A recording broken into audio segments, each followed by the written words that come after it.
Welcome to the Simon Parkes Connecting Consciousness Show on Wolf Spirit Radio. You're listening to Wolf Spirit Radio. Oh, yes, you are. And welcome, Simon Parkes. Good afternoon, good evening in UK. And how are you doing today? I was very disappointed, JP. I thought you'd have some Christmas bells, seeing it was December. I don't even. Have I got some jingle bells? I'm sure I had a little bell tree somewhere. Anyway, good afternoon and welcome. How are you doing? How's your last month been? Stressful.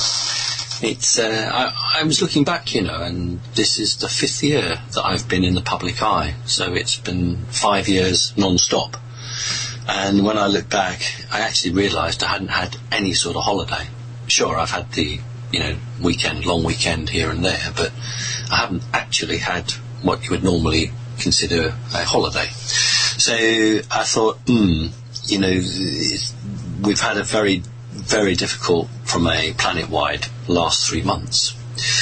And I thought, well, it would be really good to try and take some downtime, try and rest. So what I'm hoping to do over the next 3 months is just take a little bit of a break.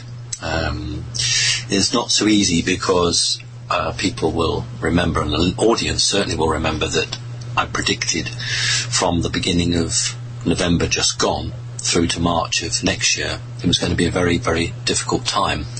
And in fact, it was yesterday somebody said to me, "Oh, you must be very pleased because everything you predicted has come true," in the sense that, I think it would be difficult. And I said, actually, I'm not, because 130 people lost their lives in France and 500 were wounded. We've had all the attacks in America. We've had another knife attack in London, I think yesterday.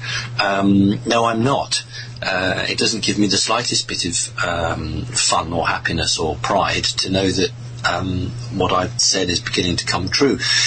We've had more, I call them terrorist attacks, we've had more attacks in America and Europe in the last few weeks than in any other period. The amount of fear that they're trying to generate in a very short period of time is incredible. So although I will be taking a bit of a break, I'm certainly not going to stop doing the radio show. I'll do the occasional interview online, but I'm not going to do any more public appearances, certainly until the March period is over with and we get a bit more stability. Thank you. So I totally understand where you're at.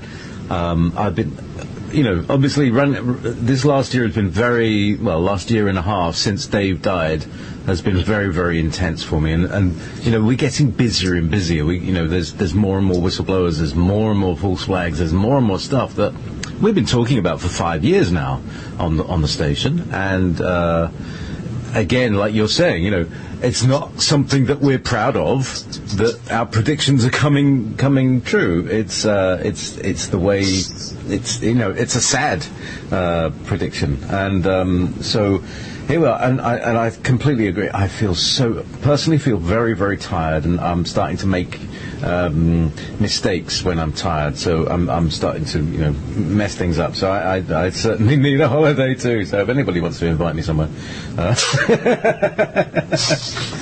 don't know. It's hard for me to leave my house. It's like all my chickens and everything. Anyway, so Simon,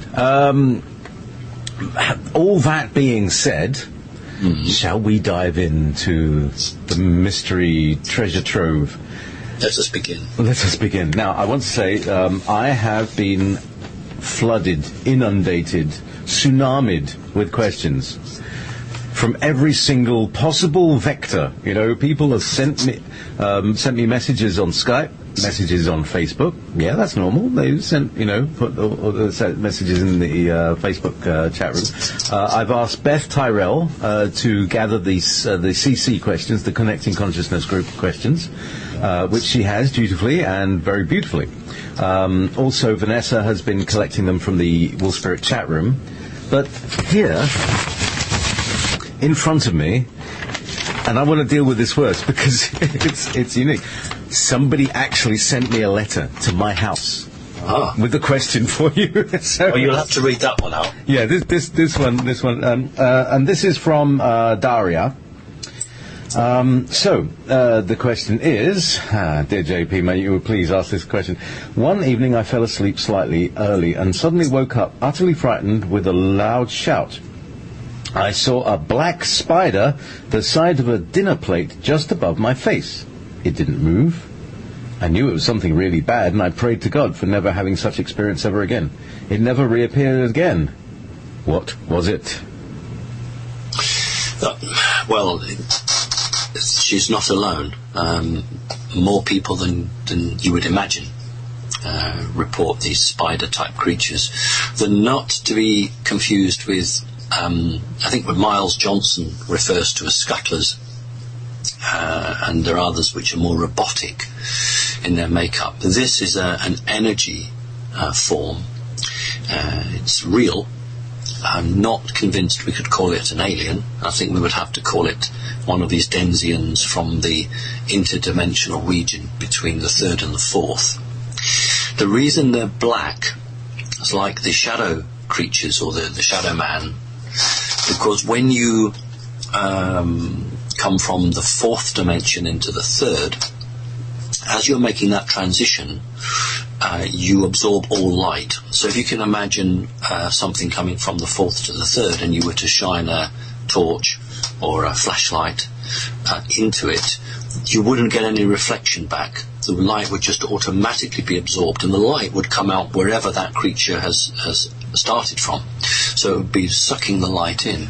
And that's why they appear black. And if they were to come right into the third dimension, they would become organic and real, and therefore they would reflect light back. So the reason that she saw a black spider and it was above her face was because it was transitional between the third and the fourth dimension.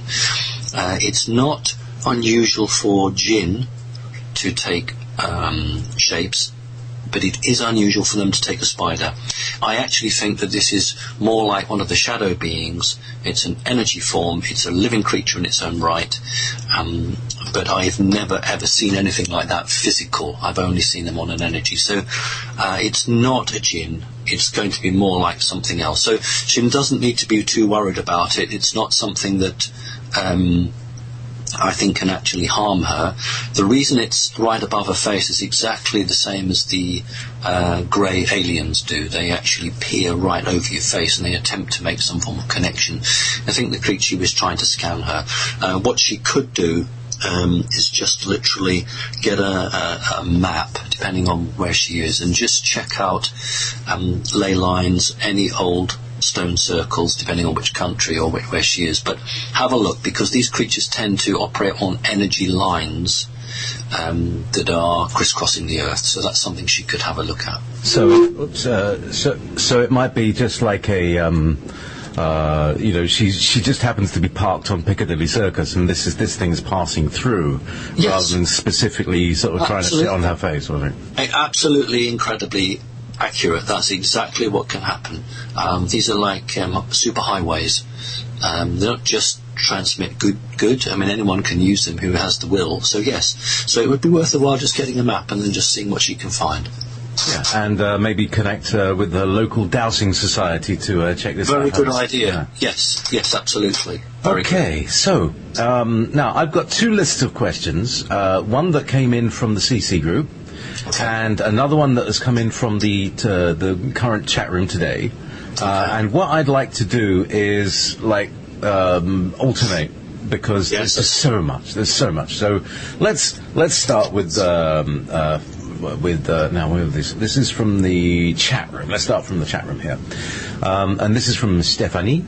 Maybe Canada. Anyway, since 3 years. So yeah, for 3 years, in a daily basis, the other double numbers like 10, 10, 13, 13, 15, 15. Apparently, there are more people in the world who see this phenomenon. Do you know something about this phenomenon, and can you explain the meaning of it? Right, the number phenomenon is related to the individual. So people will see numbers, but they'll see numbers that are related to their birth, or the particular zodiac, or the way that the stars were on their birth. These are numbers that relate to them. Now, this is when the numbers are divine source orientated. Sometimes they can be manipulated by off-world entities who are using particularly electronics like a digital clock, something like that, to try and send a message to you to try to make you aware or question. The more sinister aspect is when elite human groups try to use it as a trigger mechanism. So somebody who's had mind control, they might begin to see certain numbers in what appear to be random in the sense of the way they see them, but they're not random because they are repeating the same sort of numbers. And that's more concerning because that means that's manipulation in an attempt to trigger somebody. But, many people I know have said to me, there it is, 1333 again, or 1666. That's actually nothing to be concerned about. That's literally an individual who is very connected to the environment, the source, and is making a connection with numbers. You could even say that you are creating those numbers yourself. So all I would say is that providing it's not negative, go with it, act on it. So literally you are going to get on a train, or you're going to get an aeroplane, and you get these series of numbers. You might really wish to consider whether you want to take that flight or get on that train, because these are messages to you, and it's how you interpret them. That's right. And if a psychic convention cancels its booking, don't take the same plane. Don't go there. Yes, I got that cartoon. Yeah, it's great. It's brilliant. And that person's listening, thank you very much. It was great. So, from CC member Alex Donnelly, the fourth dimension. Simon has commented on a question like this before, that fourth density beings will become visible to humanity when it perceives in this frequency range. What about the landscape of the 3D Earth? The land features, mountains, trees, hills. Is the third dimension the basis of the fourth, like a skeleton in the human body, for example? That's a very interesting question. Is it us that is in the third dimension and the trees are always in all dimension? I mean, what's the deal with that? Imagine two drawings or two pictures, and then you superimpose one picture on top of another, but you are painted in one picture with your environment.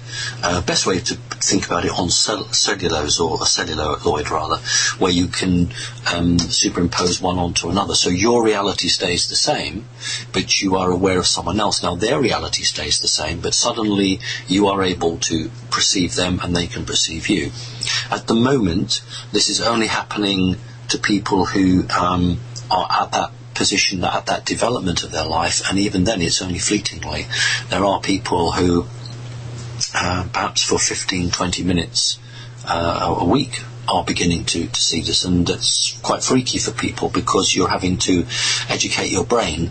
One minute you may be sort of dealing with something quite physical, and the next minute you appear to be looking out onto a hillside, but you actually getting these very unusual elements. So as we move through the fourth dimension, or also as the fourth dimension is impinging into our reality, so more and more people will see these, but your reality will stay the same, but it won't feel solid. That's the point. During these experiences, your everyday world it'll just go, in the sense that you won't feel connected, because you'll be drawn to this wonderful image.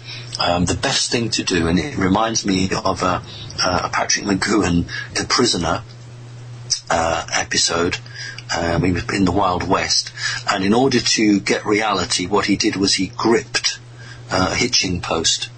What I'm saying is, if people are suddenly going in that, and the concerning time is if you're driving and suddenly the road ahead seems to change, like you to do is just to grip the steering wheel or grip your leg, grip something physical to ground you back in the 3D so that you don't have an accident. So that's the best advice I can give you, specifically if you...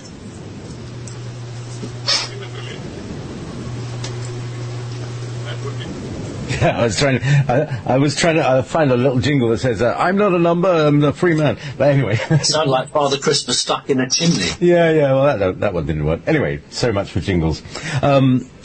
Marvelous. So yeah, I've not had anything Christmassy from you at all. no, I don't do Christmas. But that's not fair. It's not fair. I haven't even got a ho ho ho. I tried to be Father Christmas for Revolution Radio last year, and I failed miserably. I just couldn't be cheerful. It was like I was seeing all this doom and gloom around last Christmas. And oh, ho ho ho! What do you want for Christmas? I bet world peace. Anyway. So, hey Simon, this is and I can't Clipothic 9 or something. Hey Simon, you mentioned about a possibly coming global DNA ascension to a higher frequency while coding it as midnight point. What indicators do you believe we may say at 5 seconds to midnight? And will those who make it through the threshold still be tangible and corporeal in this third dimensional existence, or will they become astral entities? So that kind of goes on from what happens at midnight when we become four. I can understand how that's occurred. The question has misunderstood me slightly, and that's not at all surprising because I probably not explained it correctly. I often refer to the hands being 1 minute to midnight in definite reference to people who have elite positions and are choosing to try and hold down the human race. Basically, my understanding is that as humanity begins to see through the veil, it becomes untenable for main organizations. And I had a very interesting chat with a director of Microsoft.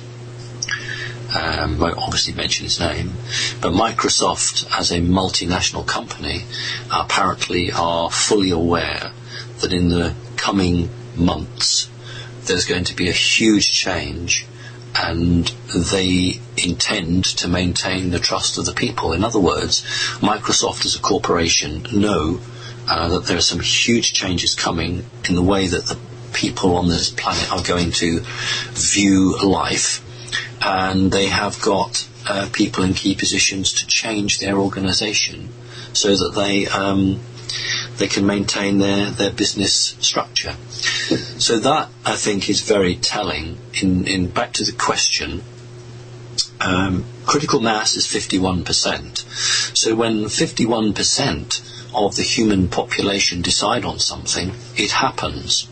But it's detectable long before that. So if you're at 10 and 15%, those who have eyes to see and ears to hear will already be making plans, because what will happen at that moment is that people will suddenly be aware that they've been lied to and tricked, and they will no longer accept the status quo. So it isn't some sort of magical moment, but it is a eureka moment for many people. And remember, most people who this will happen to are not listening to our show. They're the ones who are still very much sucked into the system. So for them it's going to be an incredible big shock.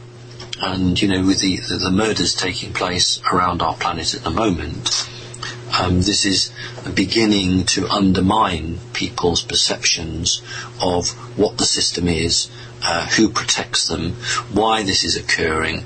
And although it's not a good thing, I suppose one of the few positive things coming out of it is that it is actually making people question. So there's a whole lot of things going to happen in the next few months. And so I don't expect the ground to open and lightning bolts to come flying down, but I do expect people to start completely turning away from the system that they have slavishly followed for years and years. That's a really important thing, is being able to slowly disconnect. So, Max of Steel says, question for Simon. During a soul reading, you told me that if I was with the shadow, government, I would have been a super soldier or a black magician. Can you tell us how someone with skills like mine, physical and mental, can become assets for humanity? Thank you for your time and effort. Excellent question. There's a lot of confusion about what a super soldier is. and I suppose sometimes I become too picky in the sense that I try to cover all the bases.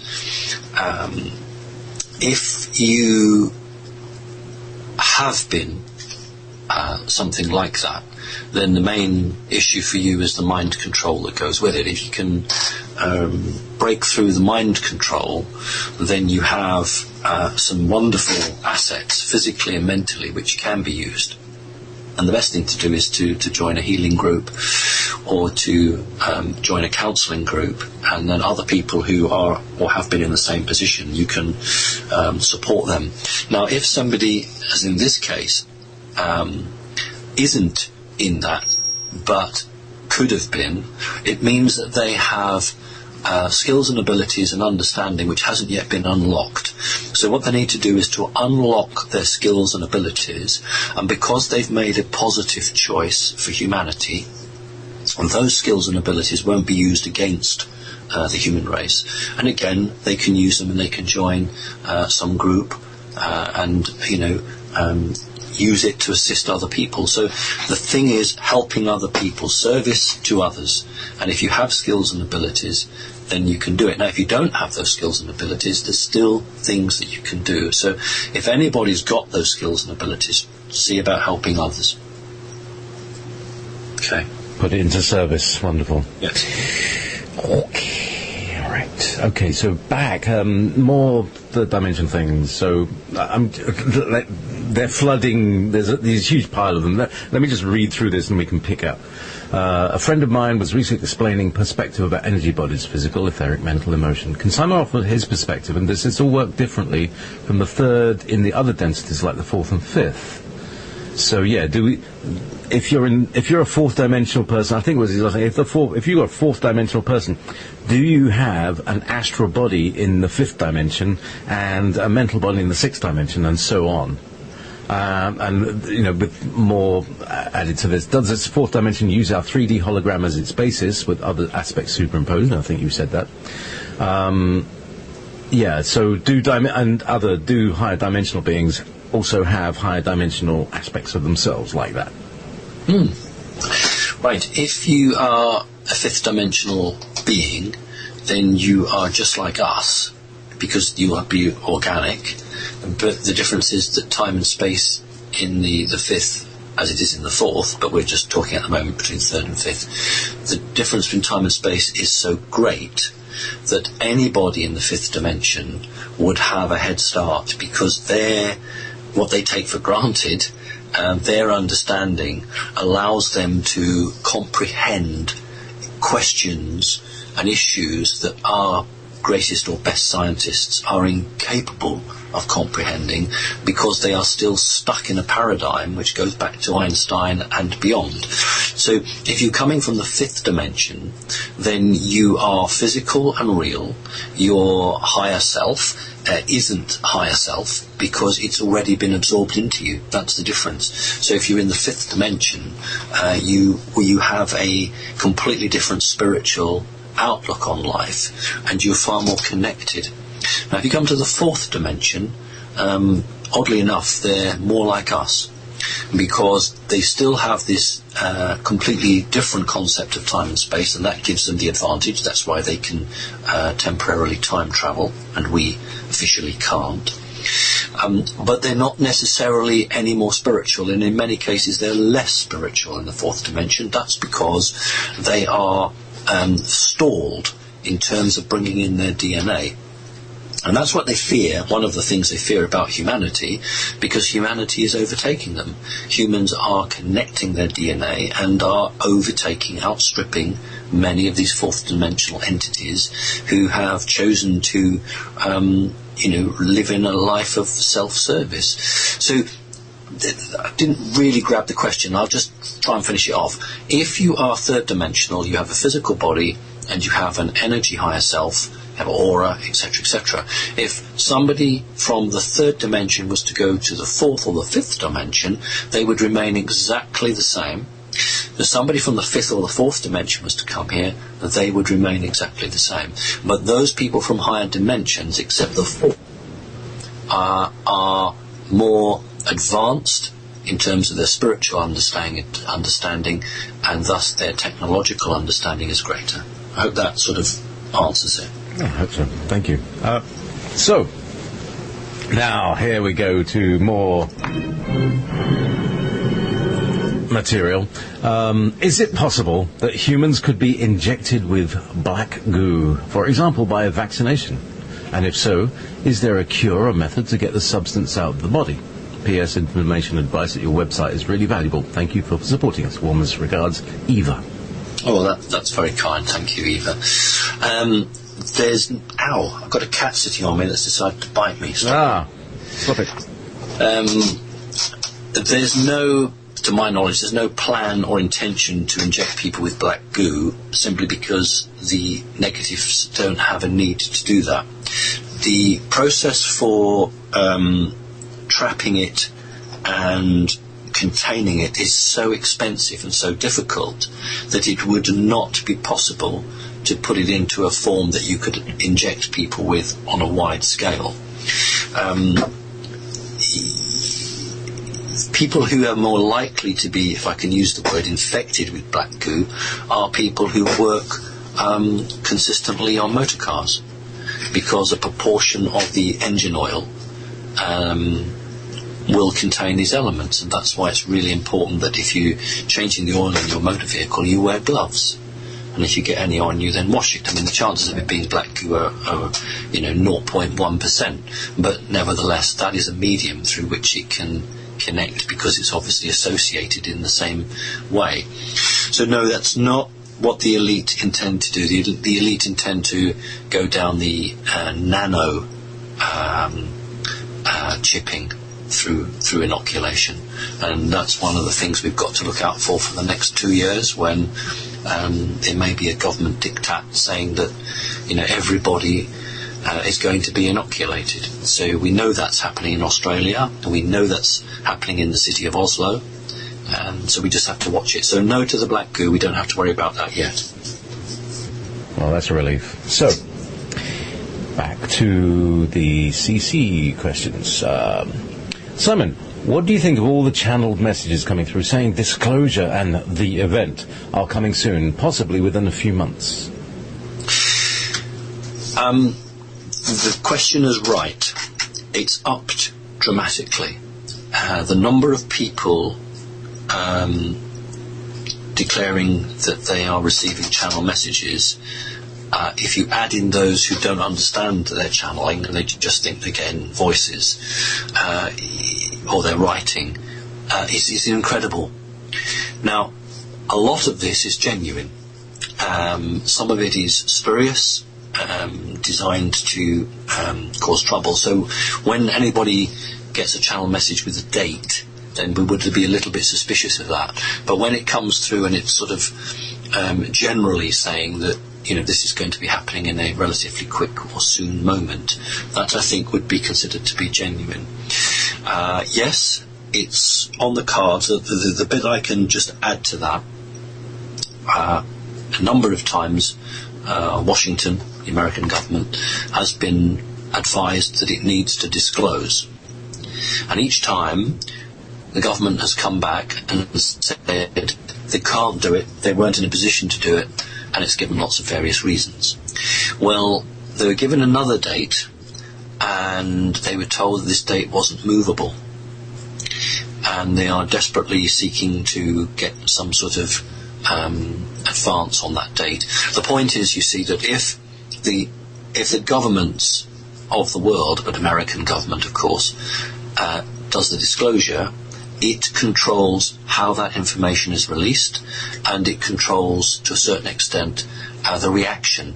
But if it's taken out of its hands and that disclosure is made by something else, then Washington has no control over the actions. So what the American government's been doing is been calling the bluff by saying, well, look, if you forcibly disclose, we're going to have mass riots, we're going to have absolute breakdown of law and order, and that's not what you want, is it? And they keep on citing, and although it's a long time ago, they keep on citing H.G. Wells' radio, was it 1932, 1933, The War of the Worlds, radio show, and they keep saying, look, how that met with absolute sheer panic. But what they don't, of course, say is that was all planned and schemed for. So, yes, there's a massive amount of pressure for disclosure, and as far as I know, I would expect disclosure within 12 months. Okay. Within 12 months. And disclosure and the event are the same thing? No. The event, to me, is when humanity throws off its chains. When what we were talking about previously occurs, and everyone who's in business, big companies, have got to say, okay, right, we're going to have to change because our method of operating is no longer ethical to the new value system. So the event is the ascension of humanity, but disclosure is part of that, is a very big part of it. Now, whether disclosure has to become before the event or whether disclosure comes after the event, that is hidden from me. Okay, thank you. Even things are hidden from Simon. Hi again, Simon. This is from Sunshine. One more question. You explained how we are trapped by the net of the matrix when we die, and that now it would be easier to escape from that net. My question is, our pets, with whom we have a very close relationships, are they also trapped in that matrix net, or do they go directly to source when they die, and so are not seduced by the white tunnel light? Thank you for your insights, Stephanie. Right, they are recycled, and that's why, and there'll be lots of people listening to the show tonight, know that they'll find an animal and they'll have a totally unearthly connection, or that animal will have a very, very special connection, and they can't really explain it, or they'll know that something's really, really unusual there.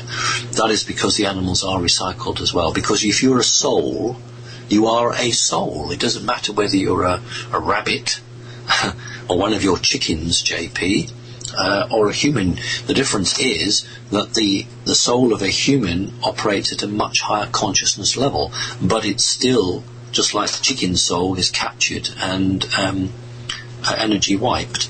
The difference is, I think, that animals, of course, are on a physical level much more primitive, and oddly enough, they resist the mind wipe easier than humans because they're much more they don't have so many other things in their life, shall we put it that way. So often an animal will actually know a person before the person knows an animal, and that animal has to work damn hard to get that person to respond to them. So yes, they are recycled.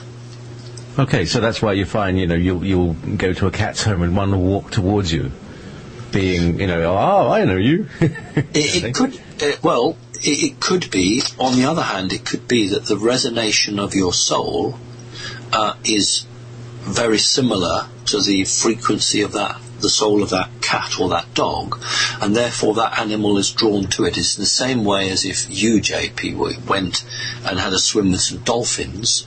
The dolphins would all come and visit you because the resonation or the frequency of your soul is almost identical to theirs. So if you go to a cat's or a dog's pound or charity, they may come to you because they recognise you, or they may come to you because they detect that there's a connection there in terms of the frequency. Excellent, thank you. Because I think that's a really many people are concerned about their companions, their pets, whatever you call them, and it's especially with Wolf Spirit. We have with a lot of animal lovers. What cat's in the studio, by the way? What's the studio? What's your studio cat today? Me? Yeah. Well, the tabby was here, and after you told her to stop biting me, she went off in a sulk. Oh, sorry. What's her name?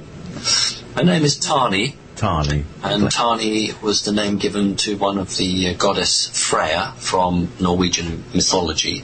And she had her chariot, which was allegedly pulled by white cats, you see. Oh, cool.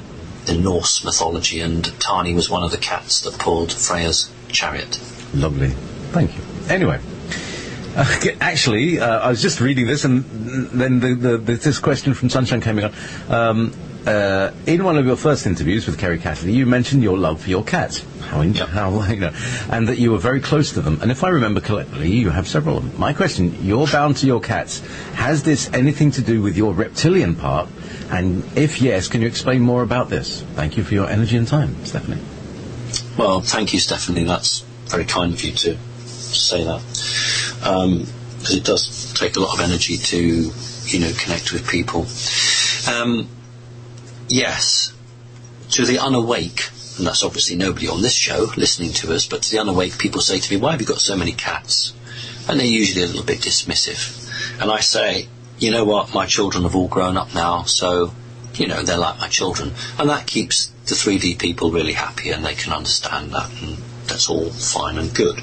The real reason is twofold. One, because cats have eyes like reptilians, and when you have spent all your childhood around a range of creatures, and some of those are reptilian, and they've never hurt you, therefore I don't consider them dangerous to me. They are dangerous to humanity, but they're not dangerous to me physically.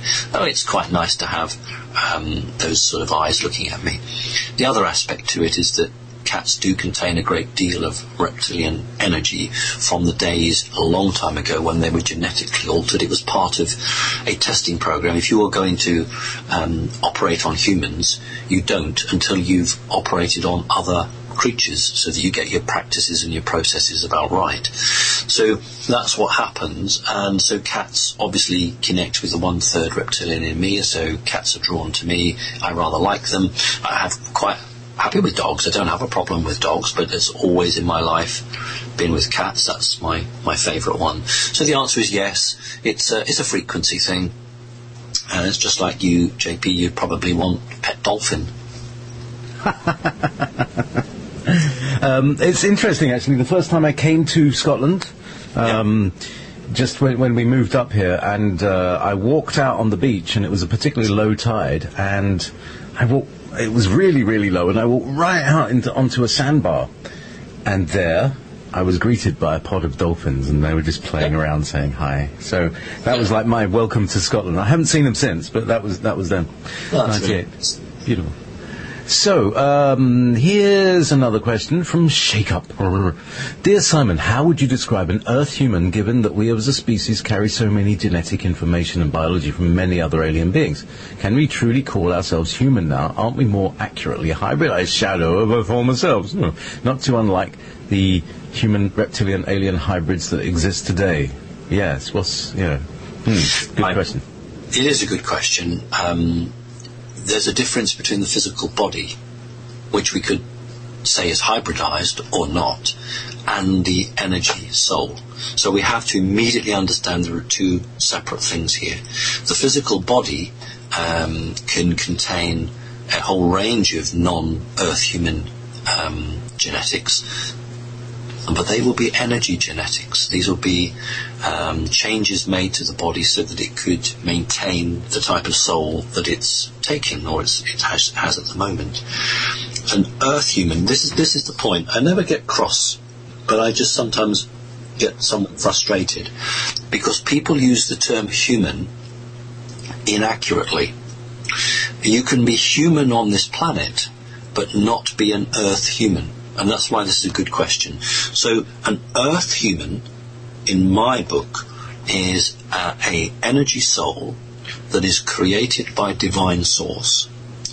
And it decides that it wants to come straight to planet Earth and incarnate into a baby, be born, and, go through life. And that would be fine, except currently this is a prison planet, and if you arrive here straight from source with no other experience of this planet, it means you have no framework within which to double check or compare.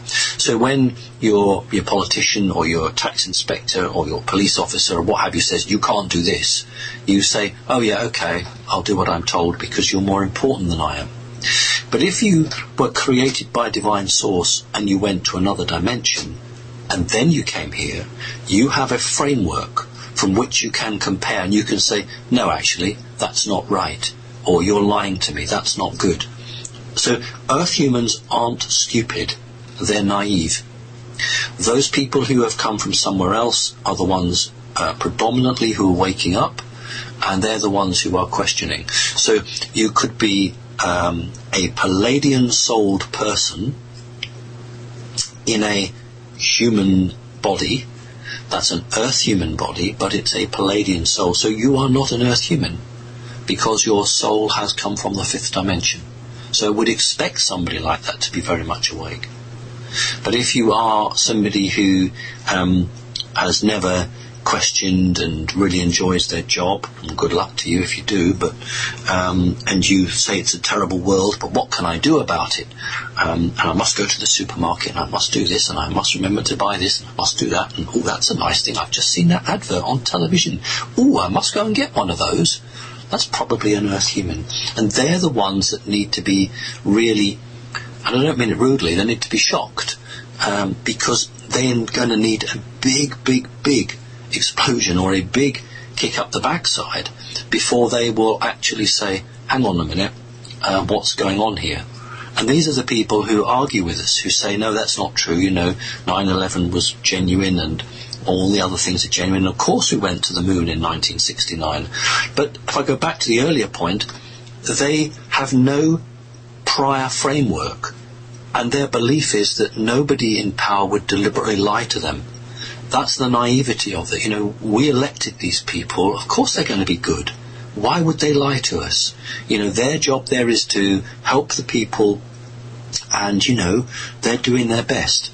That isn't stupidity, that's naivety. So I hope that answers the question. Yeah, there's a very large difference between stupidity and naivety. Thank you. So that's that. All right. Oh, my God. Ask Simon any of these questions. No, I'm not going to ask. I'm not going to read through all these questions.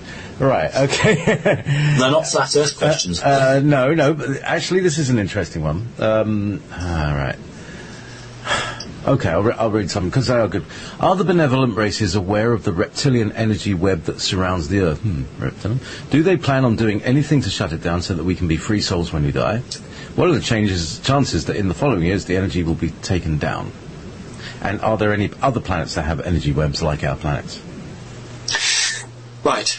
The energy web that was placed around the planet is almost unique, because it was designated as a prison planet. The reptilian race has a hand in the operation of that net, but it's not the sole controlling organizer of it. There are holes appearing in the net now. I think we may have talked about this last session, I can't remember, but there are definitely holes appearing. I think the reptilians are just as much trapped as we are, hence that's why they would really enjoy a portal, because then they can get out without having to worry about the energy web.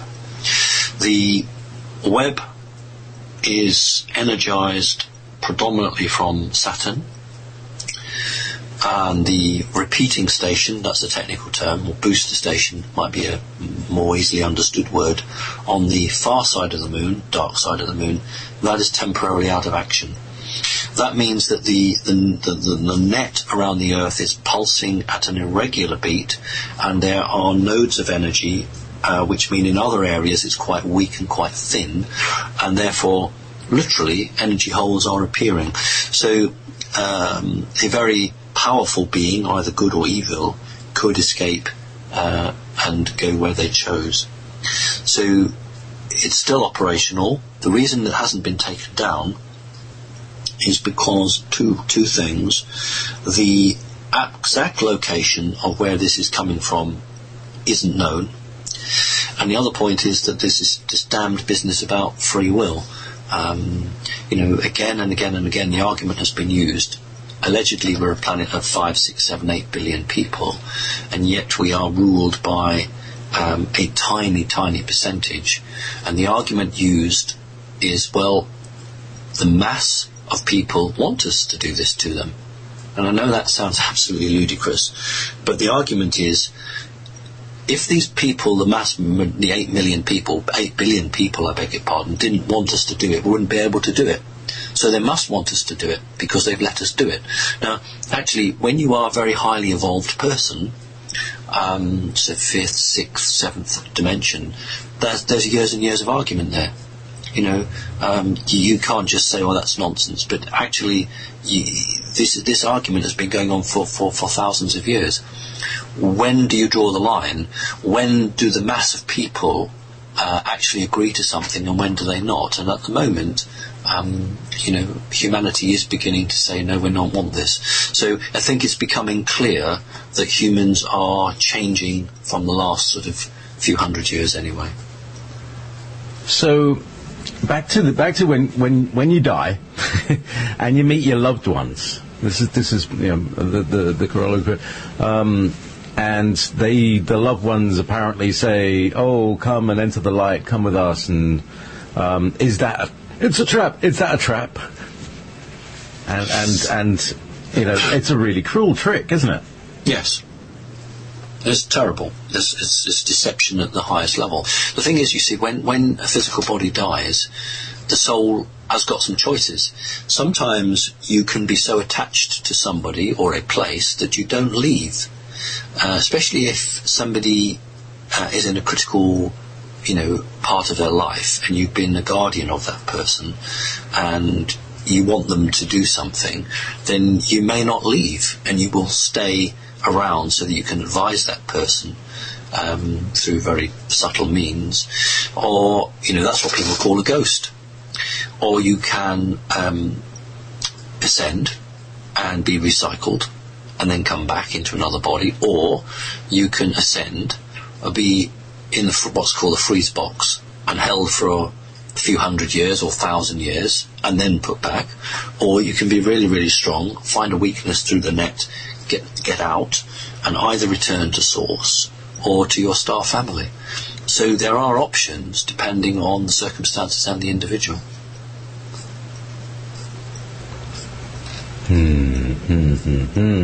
Okay, back to the CC questions.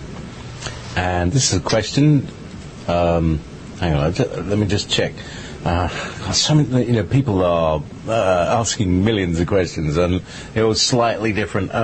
For instance, you know, when other intelligent beings die, do they have the light, or do they just know what's going to happen next? Is it just like stepping out of the body?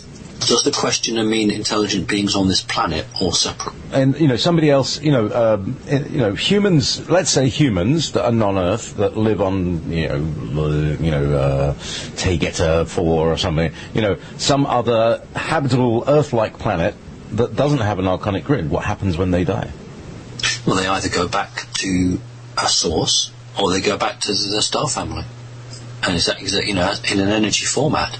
I mean, the reality is that you, outside of this grid, you have the choice into which body you will incarnate into. Now, if you're coming from source, you can incarnate in any of the dimensions. But if you are in a 5th dimensional body or a 4th dimensional body, and there's a net around you, you have lost that free will because you are recycled back. But, you know, if you are a 3rd or a 4th dimensional soul, then you will reincarnate back in the 3rd or 4th dimension. If you're 5th dimension, you'll be in the 5th dimension. So it's about your star family and where you're connected to most. We're very social creatures. We generally don't like to be on our own, so we like to be part of a family. And it's in a different way than we understand it on a 3D planet. It's a communication, a feeling of love, a feeling of being with people that are very special to you. And of course, in the 3D, where we have so much physicality, sadly, to some extent, some people anyway, have lost that connection. And that's why over the last 30 years, we've seen the breakup of many families. You know, I'm of an age now where I can remember the 1970s, and people would sit round and play a game of Monopoly. Well, it may not be the best game in the world, but, you know, that's what they would play, and they would do stuff together, or they would go to the cinema.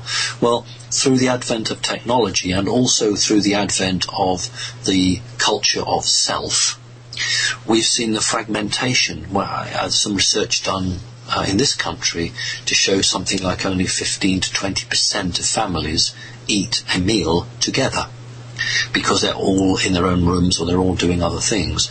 So that's a weakening of what is a natural aspect. Humans naturally should be part of a group. So technology, deliberately in my estimation, is trying to fracture people away from the natural connections and trying to make people individual, because if you are individual you can be picked off.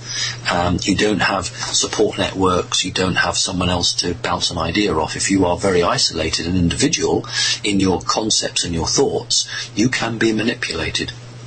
So I see it as part of a deliberate policy by the artificial intelligence, the AI, which is mankind or humankind's greatest enemy, part of their assault upon humanity. Wow. So, yeah, pick us up, pull us apart and then pick us off. CC member, I want to ascend. Canada. I was going to try not to say it Canada, but I did. Canada was supposed to pull our troops out of the war, but instead Trudeau sent more in and is doing more than Canada should be doing. How corrupt is Justin Trudeau? Yeah. Well, that's the question. Yeah. How corrupt is Trudeau? He's a politician. Yeah. No, I can't comment on how corrupt he is, because in the third world sense, in the third dimensional self, corruption usually means taking money, and I don't know whether he is or not, so I can't say he's corrupt. If the question was asking me, is his soul compromised, what I would say is his organic brain is compromised, because many of these countries that are inextricably linked to the United States know that unless they do the bidding of the elite in America, then situations will happen. You might have an attack on the Parliament building, you'll have a lone gunman, and these things look all isolated and random. But these attacks are not designed in many ways to frighten and terrorise the population. They're there to put pressure on the government. If the government is, many governments are trying to move away from the dollar, and they're having very tentative talks with foreign countries.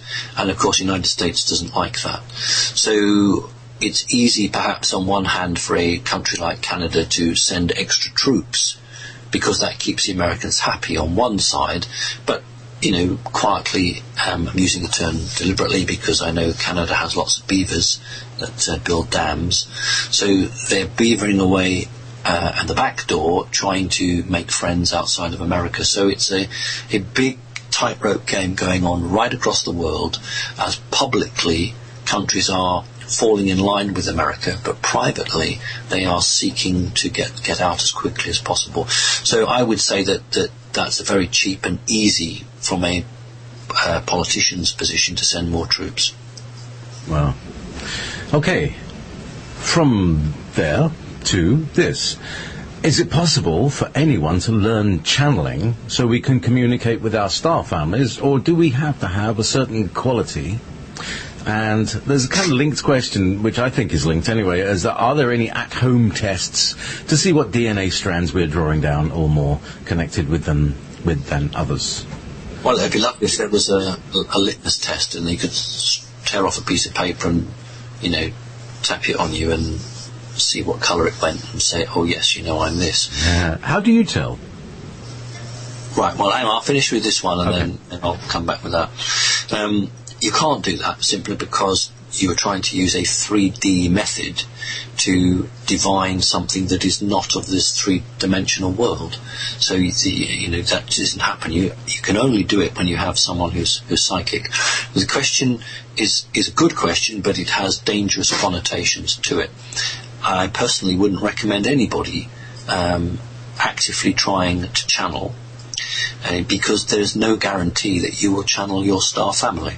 If you go back to the days in Germany before the Second World War, the Thule Society and the Vril Society both had women in charge of these organizations, and they were channeling what they believed to be a benevolent off-world group. I certainly think it was off-world, but I don't believe it to be beneficial. And so if you're not actually a channeler, this is not the best way to connect with your star family. If you're already channeling, well, then you're already channeling and it was meant to be, but you still may not be channeling your star family. So how do I do it? When I look at somebody physically with my eye, I also look at them energetically. And I can feel more than see, because I don't actually see auric colours. I don't see colours for aura. I can't do that. But I can detect the individual strands of energy DNA and which types they are, and which ones are in abeyance, which ones are being held off, generally because the person hasn't reached out to collect them. And I do that on a non-physical basis. It's not the same, but it's the same principle as a healer who can heal somebody without using any drugs or anything physical. They use the power of their mind to overcome the damage that's occurred to that individual. Now, I'm not using my mind to overcome damage. I'm using my mind to actually divine the connection that individual has to source, and how many strands they've actually got activated. So it's just another aspect of a skill that actually many people have, but most people have drawn to the healing because it's physical. You can I know people who can actually heal bones and not just remove implants or stuff like that. So everyone who has a skill, it's all rooted in the same divine source type connection, but it's how we would go with it and how we tweak it and how we use that. So I don't really recommend the channeling route. It's too open to being taken over. Okay. Thank you. So here's there's no way that people can find out for themselves how many DNA strands they've got activated. Is there any? Can they use dowsing and things like that to do so? Well, I can't say that I can't say that. There must be some people who have the ability, but the problem is, ego being what it is, I've got 12 strands, I've got 11 strands, and you know that's what you want to say. So whether you would actually be able to overcome that, I'm not sure. The dowsing is a good way. You can ask questions. You'd have to have the person lying on a bed, and then you'd have to have the pendulum, if that's what you use for the dowsing, over one of the chakras. But there again, it's difficult because you'd have to take many readings. When I look at somebody, I don't just focus in on a narrow beam, which is how a dowsing needle or usually works. I scan the wide body, so sort of from the chest area upwards to the head. So if you were going to dowse with a pendulum, you'd have to take many readings around that person. But theoretically, I don't see why it wouldn't work. Good. So there you go. You can grow your own DNA test. Okay, so here's this is from Sherin Kang-yong, and these are personal questions. Has Simon had a split soul in every reincarnation, and can you biolocate, remote view, and read minds? What a very clever question. I believe I originally had two parts to a soul, reptilian and human. And then in this particular lifetime, the mantis or mantid part was added.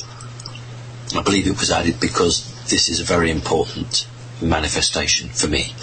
It's a very important time for all of us, and I believe that the element was added for that.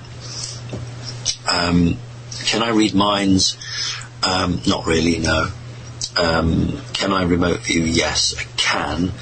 I remote viewed Washington, the Pentagon, and I went down underground and I found a grey, and the little horrible creature chased me out.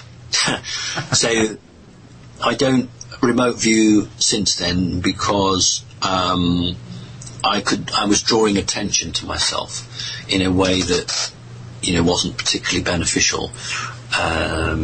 Obviously, I wasn't supposed to be there, but I was very interested to see what was going on under the Pentagon. Who wouldn't be? What I found was very interesting, and I can understand why they didn't want me seeing that. So the reason I stopped doing remote viewing was simply because, being the person I am and the work I do, it was an aspect that I didn't need to do it, and if I did do it, it brought me into conflict, and I've got quite enough going on as it is. Thank you. A little corollary from that, Stephen D. Kelly, whose show is at much later o'clock, he was invited into a underground base in the Smithsonian, underneath the Smithsonian. And, not the Smithsonian, the Getty Museum. And he said that there was a room that he was told had a bunch of remote viewers who were psychically protecting the base.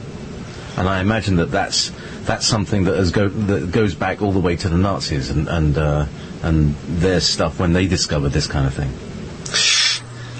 Well, that's a very interesting topic, because even people who are researchers of our subjects don't seem to get a handle on what's going on. There are still people out there who think that the CERN Hadron Collider is just what the official bodies say it is, and I did my talk in Newcastle a couple of weeks back to really try to explain to people that it isn't just what they say it is. That was protected by remote viewers. The Hadron Collider had remote viewers protecting it, not externally but internally.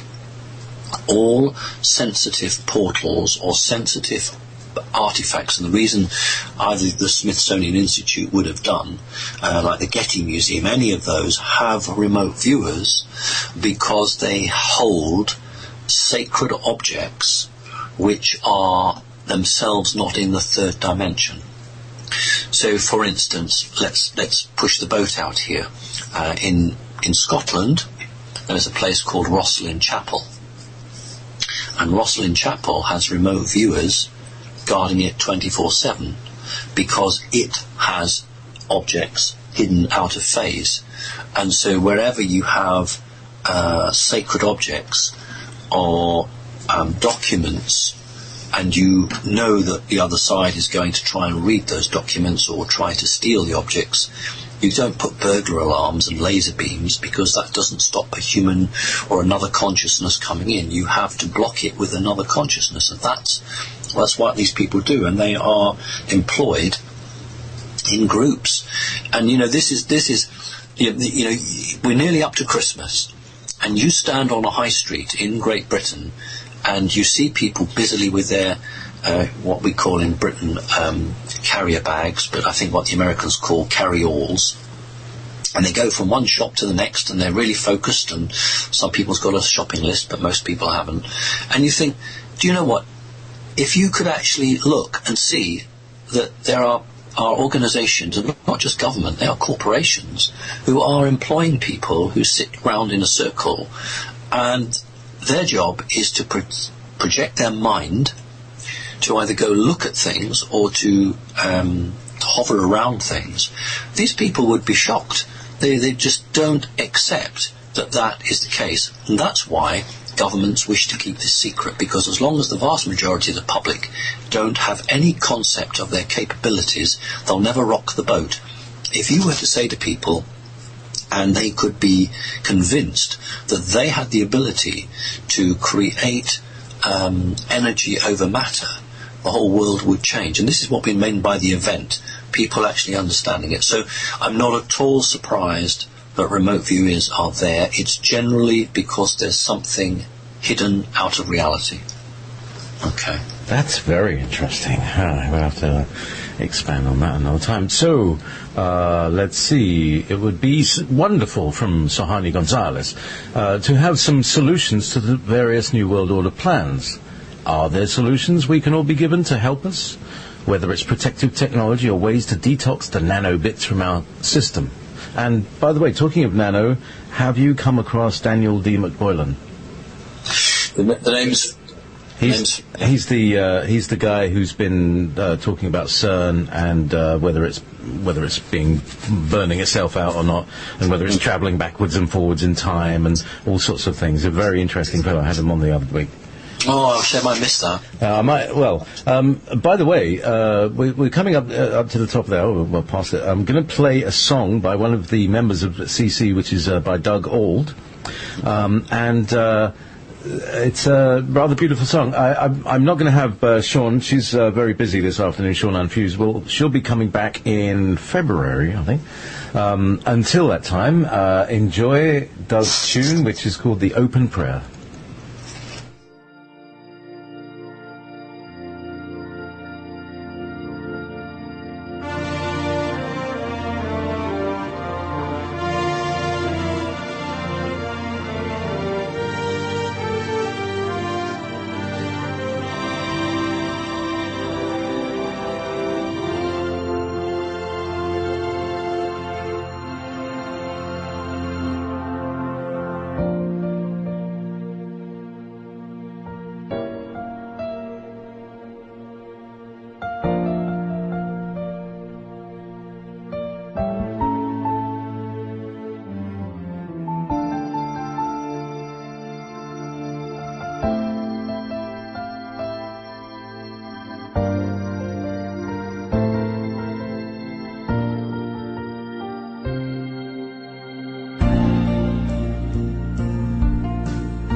And welcome back to Connecting Consciousness with Simon Parkes. And I am JP, your host. We are inundated, flooded, tsunamied with questions from all sorts of angles. So let's go back to the CC group.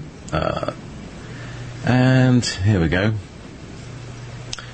Right, now here's a very good question. This is Andromedan Kai. I have a very dear friend who is a reptilian hybrid with a higher human soul. She is bloodline and has had Anunnaki incarnations.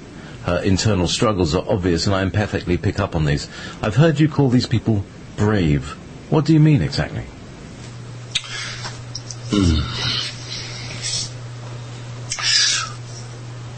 When somebody has bloodline connections and they have been physically prepared for a particular type of soul, they generally would replicate the control matrix.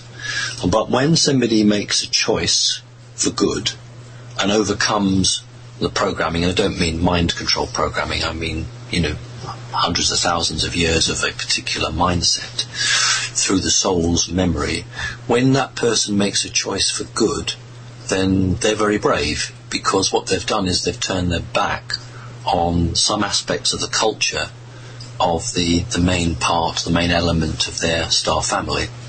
Because if you are reptilian and yet you make a choice for good, it means that you have decided that the values and way of life of your star family are not very beneficial for humanity, and therefore you want no part of it.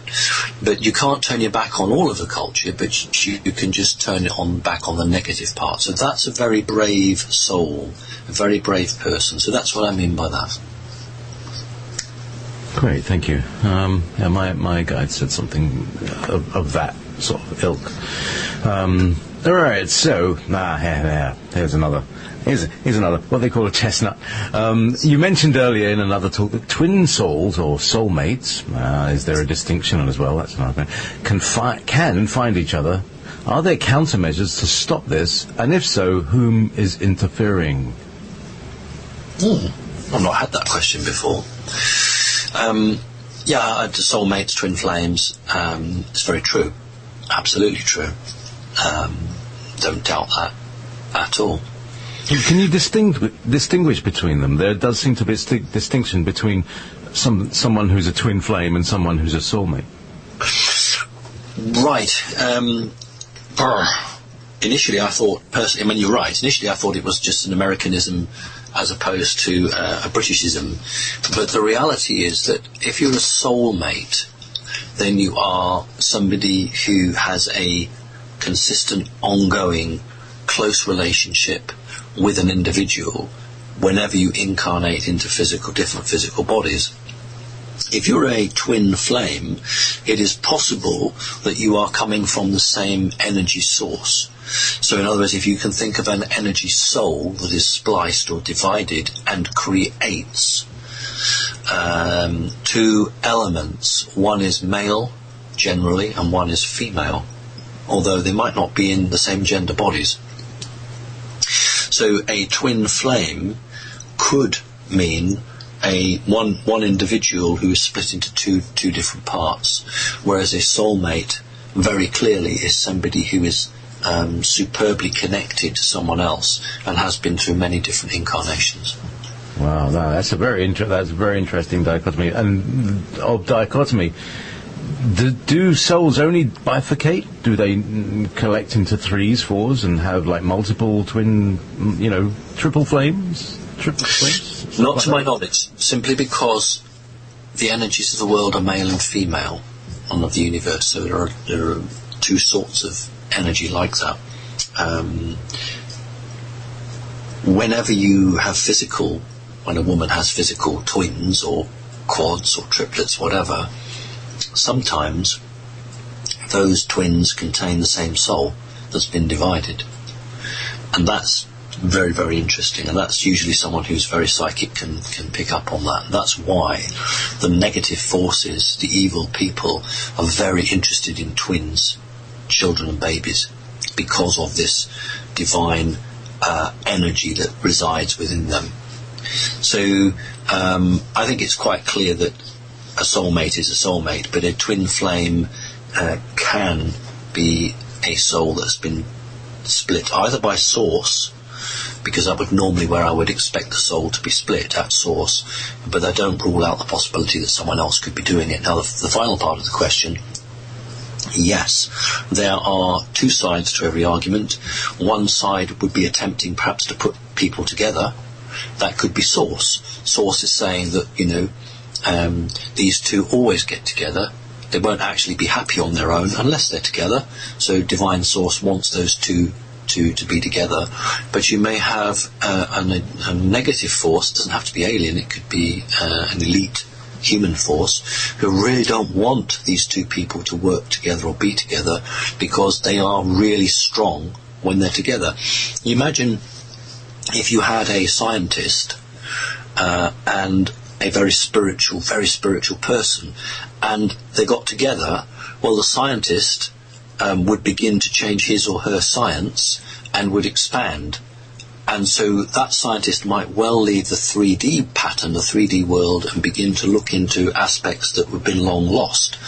But if you were to keep that other element away from them, they would just carry on doing the normal 3D run of the science. So when two people work together, they can actually be really, really powerful, either for good or for ill. So there's a big operation like a chess game going on, trying to keep people together or split them up.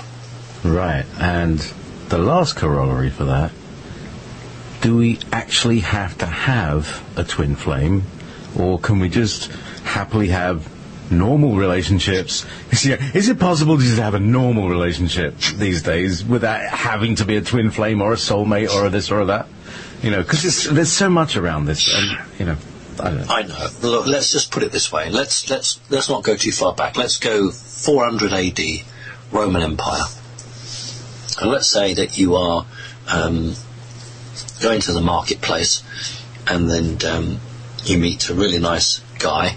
Let's be a guy. I'm always saying meet a really nice woman. Let's meet a really nice guy. And the woman really likes the guy, because we're going to use these two people as if they're straight. And they get into a relationship, and they die. Physical body dies. But they are so connected that they want to find that other person. And let's say they both reincarnate in Italy. So, they find each other again. And each time they find each other, the magnetism, the strength grows and grows until that individual, and it's usually the female, the male usually incarnates on the planet first, not exclusively, but normally does, and he acts like a lighthouse and sends out his frequency, and the female then finds that frequency. Now, it's really difficult if the guy is travelling about all over the place, lives 5 years in Australia and then 5 years in Britain, because it throws the pattern. But what happens time and time again is that in the soulmate situation, one partner finds the other. Where it's very, very difficult is when one person remembers who that other one is and the other one has no memory. How do you go up to someone and say, listen, we've been together 5 or 6 times, do you remember in ancient Rome? And they look at you as if you're absolutely round the twist. So it only works when both parties have enough memory to be able to convince themselves that they'll know they're connected. They'll know and they feel really close to this person. But until you get a personal bit of memory that connects you with that individual at some past history, then it can't work. In terms of, can you have a decent relationship without that? Of course you can. Of course you can. But if you have a very strong memory, you will always think, this isn't the right person. I know there is somebody out there for me, and I haven't found them yet. This person isn't right. So that's where it's really heartbreaking. And if that person never finds the other soulmate, then they don't ever have a fulfilling relationship. But yes, it's perfectly okay to find other relationships if you don't have a soul family, a soulmate, I beg your pardon. But that's a really good question. Thank you. Thank you. And thank you for answering and clarifying a lot of that, because it abounds so much, and it feels like there are many people who are just like, well, I'm waiting for my twin flame, and then I can get going. And, that sort of thing. Anyhow, Simon, this is from Brad Boyer. And this is really relevant. My commiserations to all my friends who are listening, who have lost near and dear ones recently. So, Simon, both my mother and yesterday my father died this year. And I've had many friends, close and distant, losing loved ones. Is there any reason so many are passing so quickly and unexpectedly? And is there anything we can do to help the more vulnerable transition through the changes the world seems to be going through, so they are still either with us or their passings are easier for them? Dolores Cannon, if she were here physically, would be able to answer that question very well, actually. Many people are leaving at this time because they've done what they needed to do. The Earth is moving into a very different energetical signature, and we're seeing that in the physical 3D world playing out almost every day on the television or the radio, the newspapers. But many people now are saying it's moved into the next phase, and I am not here to play a role in this phase. I was here for the last 50, 60, 70, 80, 90 years. And I played my part, and I am leaving so that others can come in who have a different energy frequency, and they are going to move, hopefully, fingers crossed, with the Earth as we make the changes. So he's right, there are many people, and I should do a Freedom of Information Act, actually, because I think that more people are passing across the planet now than almost in any time in our history, other than, obviously, wars and pestilence. But in peacetime, I think a lot of people are going because they've done their time, they've served it, they've done what they needed to do. It's time for the next group to come in. So it's a good question. Oh, wow. That, in a way, that's a really comforting thing. It's not like there's a terrible tragedy going. It's like, okay, shift's over. Let's bring the new fresh ones in, because they'll have a little more spirit, Okay, well, sorry, go ahead. Very quickly, though, I would also, I can't get this on Freedom of Information, but I would like to look at the makeup of the star families of those who are passing, and I would suggest that there is a larger proportion of reptilian soul people passing now, because the energy is not, these are for reptilian people who have not become aware, they've not become spiritual, they're still living the life that they have, and I think that the energies are changing, and so it's not comfortable for them anymore. They're not at peace. They're continually angry or annoyed, and I think they're the ones that are quite happy to go, and so they will be replaced by either reptilian souled people who are enlightened and want to be beneficial, and more likely they're going to be replaced by higher human type souls. So I just wanted to add that. Yeah, great. I mean, this is important clarity here. Now, here's a very interesting question, and many people ask this question. I would be grateful for Simon if he could talk, this is from Luca Pellegrini, if you could talk about the origin and history of the Earth-human races, Caucasian, African, Chinese, Indian. It's hard to find information on this topic. So, how many are there? Was there a plan? Is it free for all? Is it, do people belong here and not belong here? What's the situation with? What we need is an anthropologist. I had a really good book. I probably still got it somewhere. It was a Time Life book from the 60s, and in fact I have got it. And on the back cover, on the two back pages, it had a map of all the continents, and then wonderful drawings of the stereotypical face of the type of person. So there are about 50 different individual drawings of people, and an arrow and a line showing which part of the world they'd come from. You couldn't do it now because it would be declared racist, but it was very, very, very, very useful, and I hung on to that. And it begs the question whether this is a 3D evolutionary type of change, or whether there's something much more powerful that has gone on in the past or is going on at the moment. I never ever laugh at the Bible. I'm always very, very respectful, because therein lies truth. And in the story of the Tower of Babel, where mankind decided to build a tower to challenge God, well, that is nonsense, but the challenge might not be nonsense. Everybody spoke the same language, and then the story goes that God smote the tower down and broke everyone up into different tribes, and they each spoke different languages, therefore they could never coordinate easily together again. And it's proven biologically that if you come from a country that's bathed in hot sun many hours of the day, your pigmentation in your skin will change. So I'm more interested in what's inside that physical body, because you could be a yellow-skinned person, but you could have a Palladian soul in you. You could be a black-skinned person and have a Lyran soul. So we do have to accept that biological organisms, biological bodies will adapt and change to the environment around them. What I don't accept is Charles Darwin's evolution of species, because I do not believe there was enough time given in the fossil record to go from allegedly a monkey swinging through a tree to somebody who can build and create the technology of a mobile phone.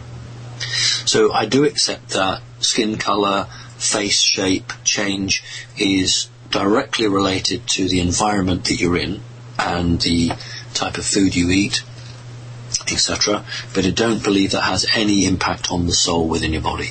So I hope that's an answer. Well, thanks. Because,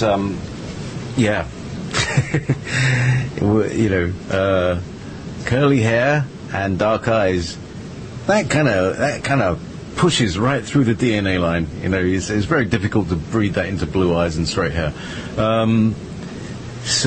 Right. Okay, right. Let's go. Okay, so this is Yoria. It seems that all I'm hearing about are alien races that are here at this time to fulfill their own agendas, which seem to be mostly negative. Where are the ETs/EDs that have come here at this time to help this planet and the human race for no other reason than they are a loving race and want to help where help is needed? So far, all I've heard about are the aliens that are either trying to enslave us, waiting around to pick up the pieces, or waiting to ride the wave of human evolution to the next dimension. Those are not the traits of an advanced race. There must be alien races advanced enough. Oops, I've lost my page. Advanced enough who act out of pure love. What are those stars families, and where are they? It's actually a very reasonable question, but it is unfortunately to miss the point about free will. If you have an ant's nest, and the ants can't possibly get over this earth barrier to build their tower, shall we say, and you help to build the tower for them, they won't be grateful, they won't do anything, they'll just find they can carry on over the tower and off they go. And that's what you would do, because you would help them, because they are lesser creatures. Humans are not lesser creatures. They have the ability to understand, to think and to create. So therefore, if you consistently keep helping them, humans will sit down in an armchair, cross their arms and their legs and say, right, okay, I want this please, just do it for me. And that's the problem that we have. We have the fact that humans, if they believe that something will be done for them, why should they do it? Now, anyone who's had children will know that in most cases, if a child thinks an adult's going to do something, it'll just sit and wait. From talking to a number of old married couples, I understand that the man always waits for the woman to start the cooking, and if she doesn't cook, he starves. So the point I'm making, that's obviously in jest, but the point I'm making is that there has been a lot done, but what's been done has been balancing the books. If there was a huge battle in space, and the bad guys were vanquished, and then the good guys came down and said, we have saved you, The problem is, somebody would say, "Oh, you lead us, please." And if you know the Lord of the Rings, Gandalf is offered the Ring of Power and says, "No, no, no, I don't want to take it." Because if you take something, you set yourself up as a god. You set yourself up as something perhaps that you're not meant to be. So these creatures, these higher humans, who have a lot more knowledge than we do and a lot more comprehension of history than we do, are very unwilling to be perceived in the physical world to be taking a huge step towards that, simply because humans may abdicate their responsibility and then sit on their backside and say, "Right, you do it all for us, please." Or they might say, "Look, we can't run ourselves, we're useless, you run the life for us." Now, how's that evolution? So my answer to the question is, we have been helped. A number of underground bases, not all of them, but a number have been totally made inoperable. A number of very high-ranking individuals on the planet are no longer holding the position that they once did. Time and time again, this planet has been on the edge of a terrible catastrophe of a war, and these alien races have come in. People won't be aware of this, but some 20-odd years ago, 25 years ago, a American aircraft was on a practice running mission, and it had a live nuclear bomb, which somehow fell out of the bomb bay. But it did. It fell out of the bomb bay, hit the ground, did not explode. When the American technicians got to it, they found all but one of the fail-safe devices had failed, and just the very last fail-safe device had been prevented it from detonating and blowing up an American city. So we need to understand that there is substantial help, but it is not in the presence of the human eyes. It's not. If I saw a situation and I saw someone come and save me, and I think, "Oh, well, that's all right, I don't have to struggle anymore," because every time there's a difficult situation, someone else will come and do it. And that's why, along with Fran, I created Connecting Consciousness. The whole point of that was to demonstrate to Source and to benevolent off-planet entities that there is a sizable proportion of humanity that no longer wants to sit in the armchair and just muse about things. It actually wants to go out there and do something positive to help. So Connecting Consciousness, and there are other groups as well that I'm probably not familiar with, who have sent their energy for positive intent. And, what they're doing is actually showing the wider world that humanity is prepared to make an effort. So it's a good question, and I hope that was a good answer. Wow. And these are the things that they make science fiction programs out of, like Doctor Who, because he's always saving the world and yet not ever recognized. He's never in the news, and sometimes no one but he has experienced it or remembers it, because he winds time back so nobody gets killed anymore.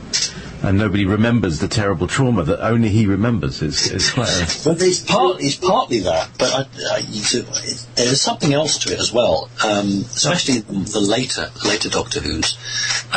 You see lots and lots of spaceships above the centre of London or New York, and big battles happening, and the people don't remember it. And in many cases, it's because they don't want to remember it. They want their old, familiar, nice, safe life. And I have always said it, if you put a flying saucer above a major city for 3 days, there would be total panic and pandemonium.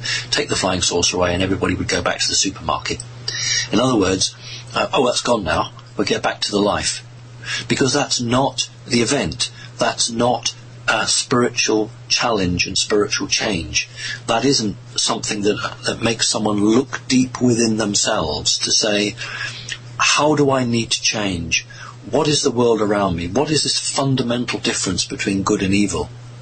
And that can only happen when an individual is forced to look into themselves, to recognize the good and the bad, and to let go of the bad and to make the change. So it's not going to be from a very physical way. Change has got to come, as you said, slowly, because people need not to be lost. We don't want to lose people. We want them to grow and to develop like an acorn grows into a tree. I'm sorry, I'm waffling on, JP. Let's have the next question. Actually, I just wanted a quick, what you're talking about, to me, is like, you know, when you charge up your your mobile phone, Yeah. it takes several hours. Yeah, it does. If you had, and this is called internal resistance, and the battery has internal resistance, but if you had another form of technology, which was like what we call a capacitor, then it would charge instantly from a flash, a lightning bolt. And see, just like that. And if you're clear, then you're more like a capacitor. But as we've been entrenched in the 3D brainwashing, conditioning, traumatic world, we have more internal resistance, and so it takes us a longer while to charge up fully. How about that for an analogy? Fantastic. It must be good, because a thunderbolt came down and nearly hit me. Holy God. Really? No, I just... Anyway, now this is from Bono, who's talking about, who's asking questions about your readings. So you better make. I think there's an announcement, because you know there are people who are. It's backing up a bit, I think.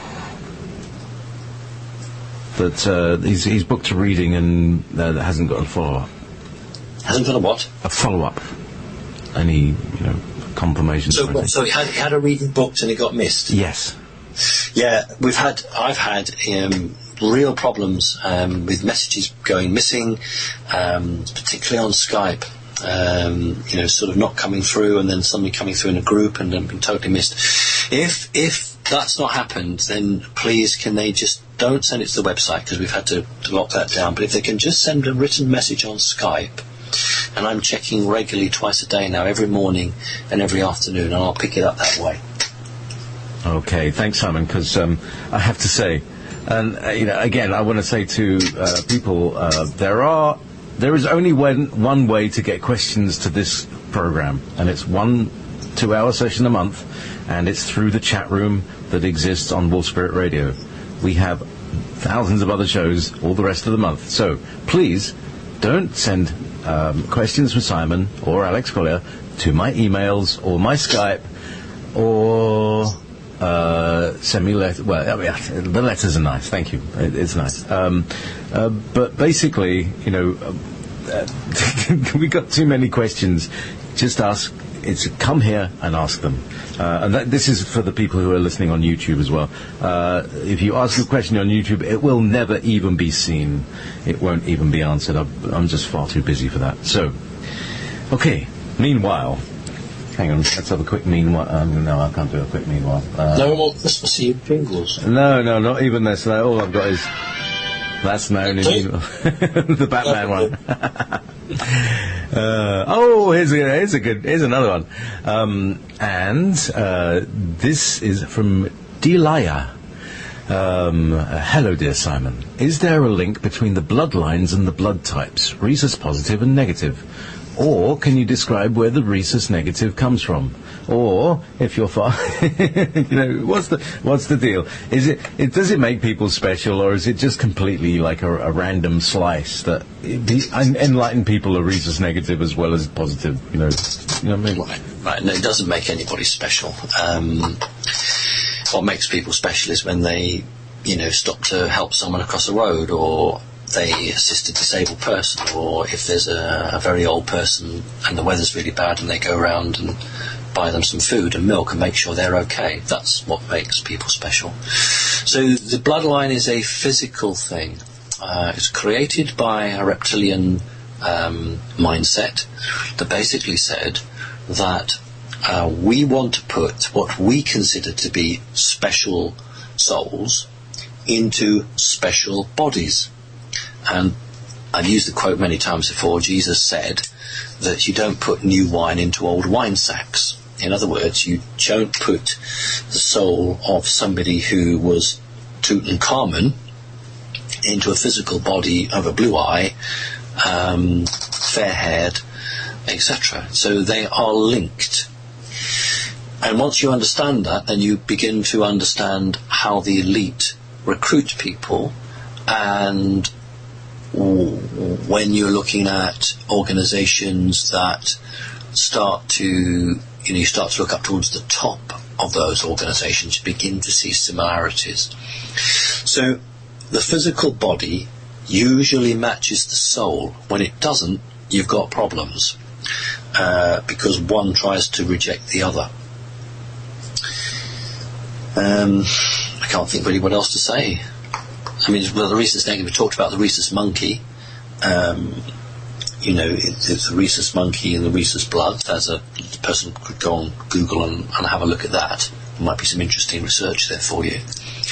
But ultimately, green eyes mean bloodline.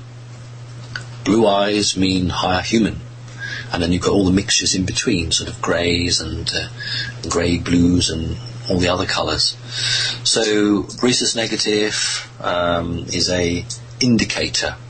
I can't say it's genuine, it's an indicator that somebody may have other traits. If you were to, and I haven't got the official, only anecdotal, but the number of people who claim abductions or visits by off-world entities, a very large proportion of them have rhesus negative blood. So whether it's true or not, the fact is that the elite believe it. So, if you are a female with certain eye colouring, certain hair colouring, then you are more likely to obtain a job in an elite organisation. If you're Marilyn Monroe, then you are more likely to get a job in the entertainment industry. And that's because this value system runs through the command and control of the corporations and the multinationals just as much as it does through magical groups. Okay. Wow. Excellent answer. Thank you, Simon. Being a blue-eyed, positive, rhesus positive, is very welcoming to know. Actually, that they wouldn't want me anyway, so that's great. No, but you could be Father Christmas. Ho, bloody ho. This is from ZC member Georgia. Actually, my beard is not. It's kind of long and pointy at the moment. It's not kind of big and round like Santa. Yeah, and my hair's still dark. I know. It's like, anyway, this is from Georgina. Come on, Simon. What are your suggested meditation techniques and tips? Meditation tips and techniques for those with reptilian souls. Very good question. Hurrah! Yes. Well done. Yes, thank you. Right, it's very, very difficult it's not impossible, but it's incredibly difficult for people with a sizable amount of reptilian to meditate.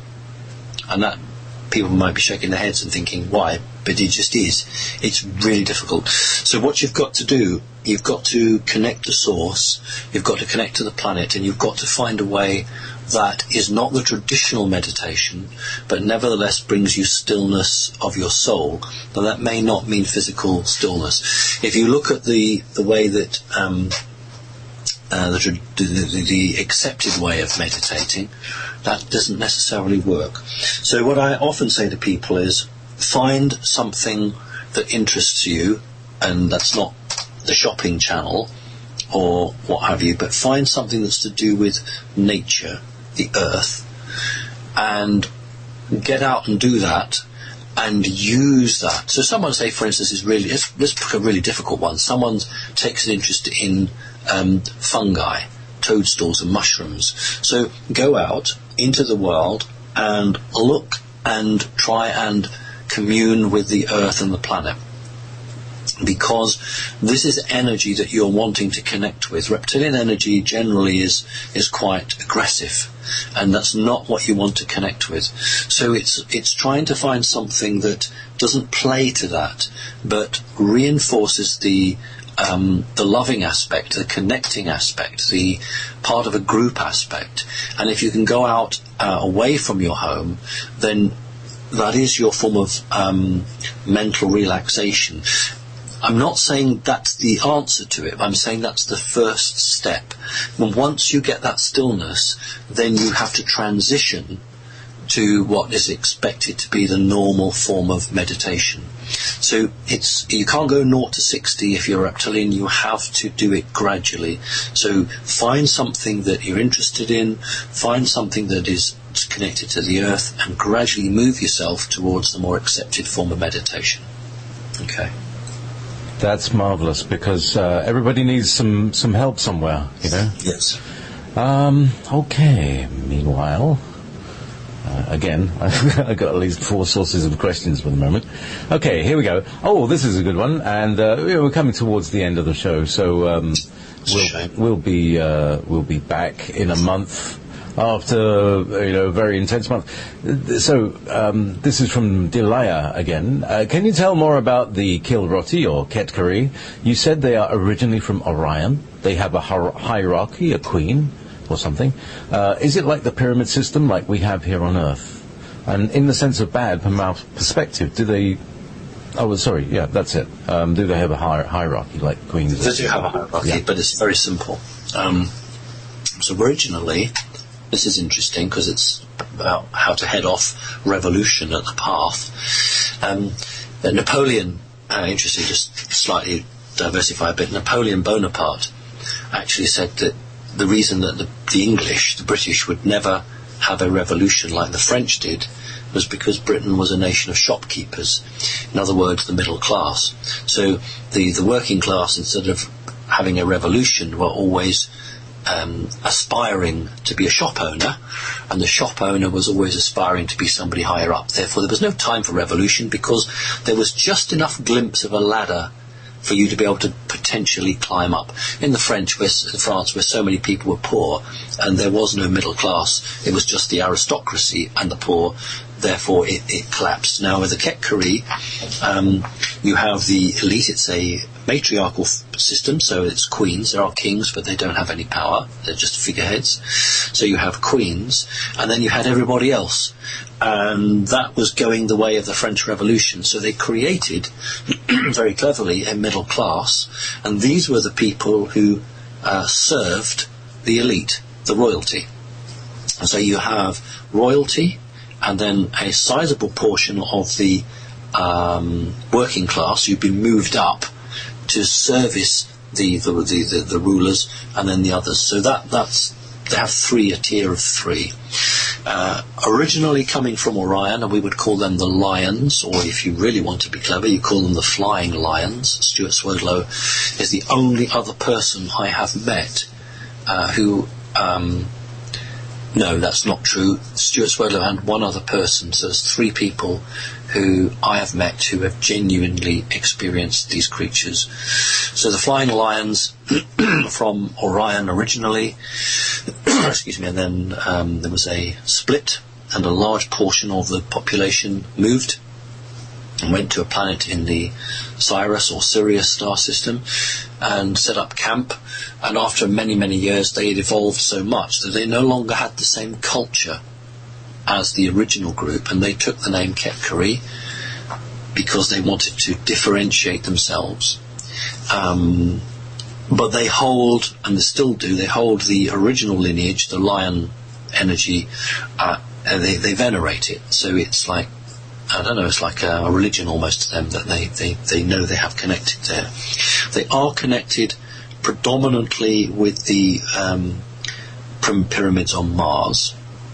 They did play a role with the pyramid construction in what's Giza in Egypt. I'm not saying they built them, but they had a definite connection, and there are many, many people who I've spoken to who have connection either to the lions or the Ketkari, and are fascinated by Egypt, fascinated by the pyramids, and that is because on the soul level, DNA level, they are connecting. And the other thing which is rather sweet, rather nice, is that when they have children, and they do have children, they only have twins. So the concept of just having one child is crazy to them. They have litters. They have 2s. Well, I don't know litters. They don't call them litters. You get a slap round the face with a wet fish if you say that. But they have 2 children, and when I've seen them, and it's probably a story worth just basically recounting, and I picked up one of these children, and it went crazy. and I was really like, oh, what's and I said to the mother, why is the child behaving like that? And the reply was, because the child has never been picked up like that. And they treat their children like adults. So on planet Earth, in the Western world, we almost believe we own children. In fact, we have a law that says until someone's 18, or some of the American states, isn't it, 21 or 25 or something, they're still kids. So you're responsible legally for them. Not emotionally. Here's how it's moved, and it's very dangerous and damaging, because you should be emotionally responsible for your children, to support them and give them the tools they need, but it's all moved to it's legally if your child does something wrong, you're legally responsible. If they don't go to school, you're legally responsible. Well, that's just BS, because it doesn't work like that. And in other words, the child that I picked up would never have been picked up by any of its parents, because you wouldn't pick an adult up like that. So why do we pick children up? Oh, because they're children and they don't count. So we pick them up and throw them up in the air, or we play what have you.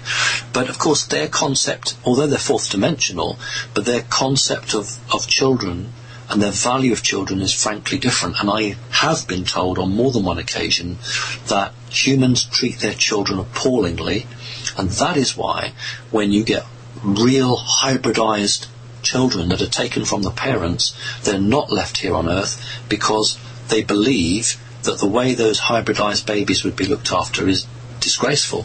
So the reason they take these hybridized kids away is because they don't want them to be contaminated by the values on the planet Earth. And there are many, many mothers who are very distressed when their hybrid children are taken away. But the main reason is because although the mother would be very loving, the system would actually undo all the work that the off-planet group were looking for. Anyway, we could say much more on that, but we're running out of time. Wow. Now that's very interesting. I mean, that's a whole show, how our off-planet cousins, and particularly our higher humans, bring up their children. I remember Alex Collier talking about it, and that Andromedan kids don't leave school till 70. Not 17, but 70. Well, this is the point, you see, because what Alex, although I've never met Alex, what Alex is talking about is the fifth dimension, and it's really interesting because his experience in the fifth is obviously very different from mine in the fourth, because the third and the fourth are very closely linked, but the third and the fifth are poles apart. So the emphasis on education is different in the fifth. It's about knowledge, not because you're going to go and do a degree or you're going to go and mend pipes, but it's about knowledge on a much wider scale. So their whole concept, and the further up you go in the dimensions, the further and further away from this understanding here in the third dimension, their form of education. So for instance, they have music, they listen to music, but it is different sorts of music. Bodies like planets and stars create sound, and they have the technology to be able to capture that sound, and for many of them that's music. It's really interesting. Molecules vibrating, atoms vibrating create a frequency. Well, they don't necessarily do what Spock in Star Trek used to do, which is to play some sort of lyra type instrument, but they will hear natural sounds created on a nano way, and they can boost that sound. So it is a very different way of living. It's a very different concept, but there are still things that run through that we can understand here on the third dimension. So that's why humanity must evolve quickly in terms of its concepts of right and wrong, but gently and slowly in its concepts of changing the way it wants to build the planet, build the way that our system, because all of our systems are built on money, they're all about power and greed and control, and that's not how it is in the fifth the higher dimensions. These are values that they just turn their back on. So it's the concept of the family, the concept of the individual, in the sense that that person can have free will as long as they don't harm anyone else. And Well, but we need to ask, Alex, are there prisons? I believe there are, but they probably only have about 5 or 6 inmates. So this planet here, this worth, these people on this planet have got to make a fundamental change, which is going to be wonderful. You know, it's just going to be absolutely fantastic. And, you know, it can't come soon enough. So there we go. Marvellous. That is, I mean, it's the hopeful stuff that we're looking for. No, I think we're just about out of time. No, we're not. Have we got 4 minutes. Come on. Okay then, all right. This is from, this is going to take me 4 minutes to read it now. Cecilia Castaneda Medina. Thank you, Cecilia. Simon, is our higher self or past DNA asleep in us? And if so, does he or she awake in crucial situations? For example, once I was attacked by an entity while in my mum's house and I was sleeping. It held me by the neck, and all of a sudden my hand moved and I held it by the neck, and I opened my eyes and saw a being made of plasma who opens its eyes so big as if it was surprised, looking into my eyes, but I didn't feel fear or anything. It was as if a switch was turned on at the moment of the attack, and then off when it was over and the entity was gone. Wow. You know, something woke up, eh? It's a very good description there. Within all people, but particularly people who are not Earth humans, there is a DNA memory. So don't just think about your organic brain doing the thinking. Your DNA memory in your body is actually really, really good. And you're right, JP. So she accessed her higher self, accessed what is this? What do I need to do? No panic. And she just held her ground, held her strength, held her truth. And the creature thought, oops, you know, I can't overwrought this one, I can't frighten this one, it's not going to go away screaming, I need to go. And this is the point. When you're faced with these creatures, don't panic, don't get cross, don't get scared. Just stand there and say, you know, you have no place here. You know, just go. And that's what they can't handle, because the natural reaction is to get your adrenaline going, all the chemicals in your body and all the stuff that they don't have generally. So that's what they like. So if you don't react to it, and you're just very calm and you face them up, they have to go. And this is what people forget, because we've seen too many films on Hollywood. The reality is that if you make a decision, then none of these creatures can stand against you, but you have to believe in it. The old adage, we've got 1 minute left, JP, the old adage of Dracula, and the priest or the father stands there shaking with a crucifix, back Dracula, and Dracula makes some of those demonic laughs and then kills the priest. It wasn't the cross or the crucifix that ever held Dracula back. The reality was, it's the belief and strength of the person that Dracula was facing. If the person believes truthfully in their values and is unshakable, then there isn't anything that can stand against you. You don't need a cross or a crucifix. You don't need that. You just need to believe in your truth and to be honest and strong and not to get all emotional. And these creatures can't harm you. So that's what you need to do. On that note, thank you very much, Simon Parkes, for another amazing journey into your world. This has been Connecting Consciousness. We're going to be. We have a show afterwards that discusses the things that you've been talking about. Just letting you know. Held by Nancy and Walt, and maybe we may, if you maybe want to sort of continue asking questions from the chat room and joining in the discussion. Maybe we just keep this going all evening. Thank you so much, Simon. Have a great Christmas. I'm not going to say holiday. I just want to say to everyone, have a great holiday. Yeah. Wherever you are, have a great time. And really and truly, JP, you do need to put on a red coat and a cotton wool beard. We need to see you doing that. Rudolph, come over here. Get me out of here. God bless. Bye-bye.